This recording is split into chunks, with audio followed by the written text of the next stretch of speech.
What's up mga kachoy? Magandang umaga. Ngayon linggo, bike muna tayo. Kahit medyo nasipon tayo ng bagya tsaka konting ubo. Malamig kasi, tsaka pabago-bago na yung panahon dito, yung klima. Kasi papunta na sa tag-init. Ayan, dito muna tayo sa kabilang side naman ng bahay namin. Ayan, bundok din siya na may ilog, kabukid. Para lang di kayo nasa Pilipinas. Ayun o. Ayan. Ayan yung view na pinagbikean ko. Ayan, ito yung dinaanan ko. Ayan. Ito yung bike ko. Sinandal ko muna dito kasi pahinga muna. May target ako dito eh. Ayan, ayan yung pinanggalingan ko. Yun, doon kami. Sabi bandang bundok na yun doon.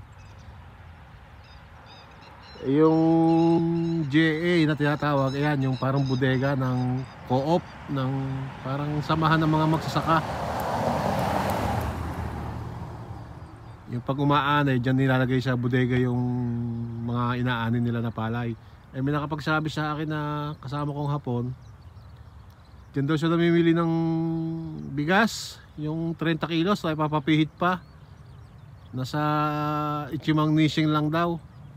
Mga ano yon sa atin, 3,000 mahigit. Ayan, ganun nga. Siguro mahal ngayon yung bigas dito sa Japan eh. Nagkakaubusan yung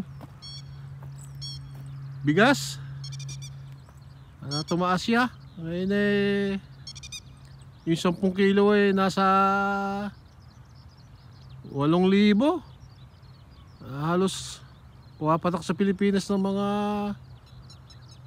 2,000, 2,000 o kulang 3,000, mga ganun.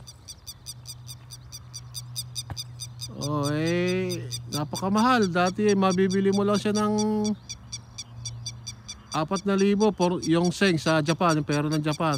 Sa atin nasa mga 1,500, mga ganun, o mahigit pa siguro.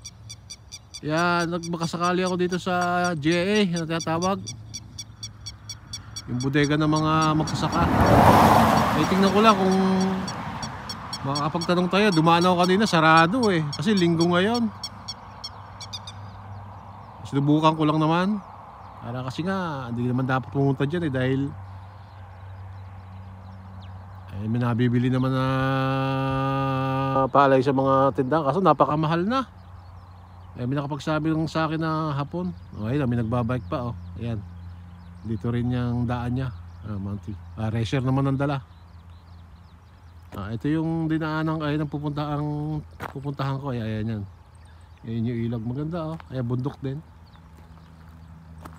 Ayan, paikot.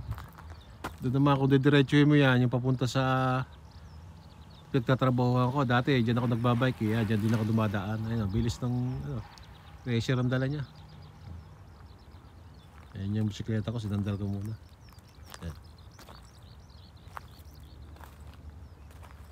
Ako napunta dito, gawa nga na yung target ko, yung